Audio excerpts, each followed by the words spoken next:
தமிழகத்தில் மதியம் 1 மணிக்கு வெளியான மிக முக்கியமான தலைப்பு செய்திகளை பார்க்க போகிறோம். பல்வேறு விதமான தலைப்பு செய்திகள்.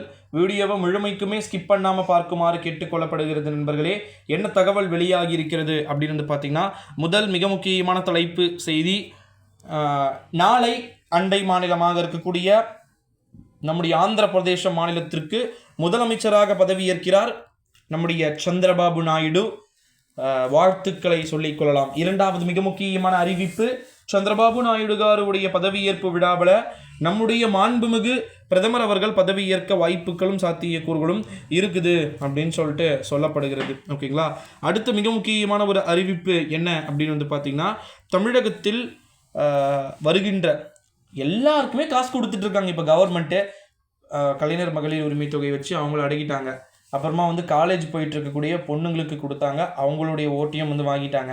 இப்போ அடுத்த கட்டமாக நீங்கள் 6லேருந்து 12 வரைக்கும் படிச்சுட்டு காலேஜ் கவர்மெண்ட்டோ ப்ரைவேட்டோ எந்த காலேஜ் போனாலும் உங்களுக்கு காசு மாதம் ஆனால் 1000 ரூபாய் அக்கௌண்ட்டுக்கு உங்களுக்கு கிரெடிட் பண்ணுற மாதிரி பண்ணிட்டாங்க. ஓகேங்களா.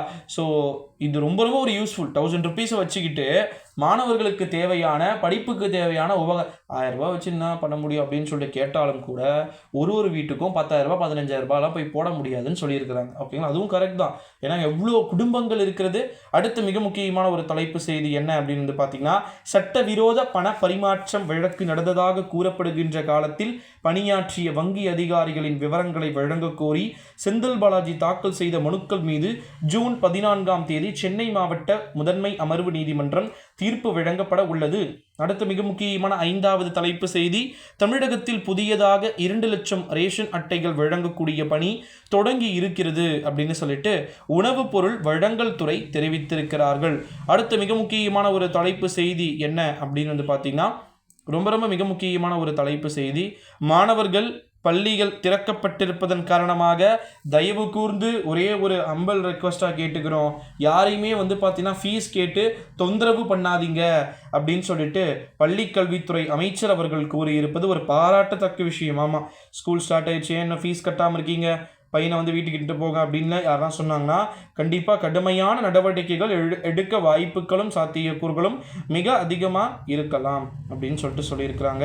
எக்ஸாக்ட்லி இதை பாராட்டக்கூடிய ஒரு விஷயம் அப்படின்னு சொல்லலாம். பாராட்டலாம். உண்மையிலேயே எனக்கு தெரிஞ்சு இதை பாராட்டலாம் அப்படின்னே சொல்லலாம். ஸோ அடுத்து மிக முக்கியமான தலைப்பு செய்தி என்ன அப்படின்னா, தமிழகத்தில் பரவலான மழை பொழிவு அப்படின்றது கடந்த சில நாட்களாக ஓய்ந்திருந்தாலும் கூட சென்னை, திருவள்ளூர், காஞ்சிபுரம், செங்கல்பட்டு போன்ற மாவட்டங்களில், வேலூர், ராணிப்பேட்டை போன்ற மாவட்டங்களில் இன்று பரவலான மழை பொழிவு இருக்கக்கூடும் அப்படின்னு சொல்லியிருக்கிறாங்க. அடுத்தடுத்த வீடியோக்களில்